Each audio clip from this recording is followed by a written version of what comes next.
Advocate Anil Mishra के द्वारा UGC bill का विरोध करते हुए 8 मार्च को दिल्ली में कूच करने को लेकर अटल चौक पर गोहद में हुई आम सभा। राष्ट्रपति के नाम तहसीलदार को सौंपा ज्ञापन। यूजीसी बिल के विरोध में बुधवार को लगभग 5 बजे अटल चौक पर गोहद में आम सभा का आयोजन किया गया।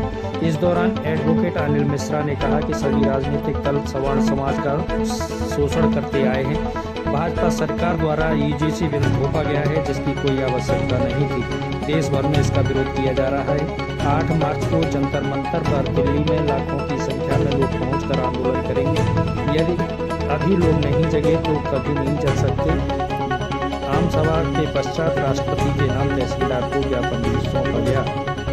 सरकारें और शासन और प्रशासनिक अधिकारी को उसी तरफ काम कर रहे हैं जिससे कि सवर्णों को ज्यादा से ज्यादा आहत किया जाए, पतन किया जाए, दमन किया जाए और सवर्णों को इस काबिल न छोड़ा जाए कि वो अपनी आवाज भी उठा सके।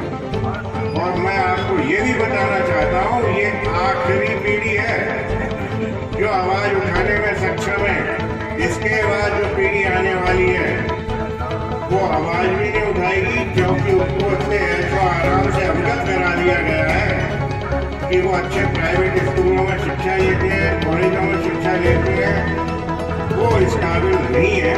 तो इसलिए अब इस आवाज को जो आपने उठाई है, इसको आखिरी मुकाम तक पहुँचाने का निर्णय भी आपने कि बार बार एक ही बात कही जाती है और सरकारें भी कहने लगी है, जिनको भी हम भरोसे से चुन के भेजते हैं। जिन भी राजनीतिक दलों को आज तक आपने चुना है, चाहे वो कांग्रेस हो, चाहे वो बीजेपी हो, आरएसएस हो, अन्य दल हो, सभी दलों की एक नाम कहानी बन गई है कि साफ अत्याचार किया है, शोषण किया है सवर्णों ने। मैं पूछना चाहता हूँ आपसे, कम से कम स्वतंत्रता के बाद से तो आप भी देखिए 78 सालों से शोषण किसका हुआ? 78 सालों से सिर्फ सवर्ण का शोषण किया। सवर्ण की थाली में से हिस्सा सवर्ण ने दिया, अब नहीं दे। अब हम किसी भी कीमत पर तैयार नहीं है कि 50% तो छोड़ो, हम 0.5% नहीं देंगे।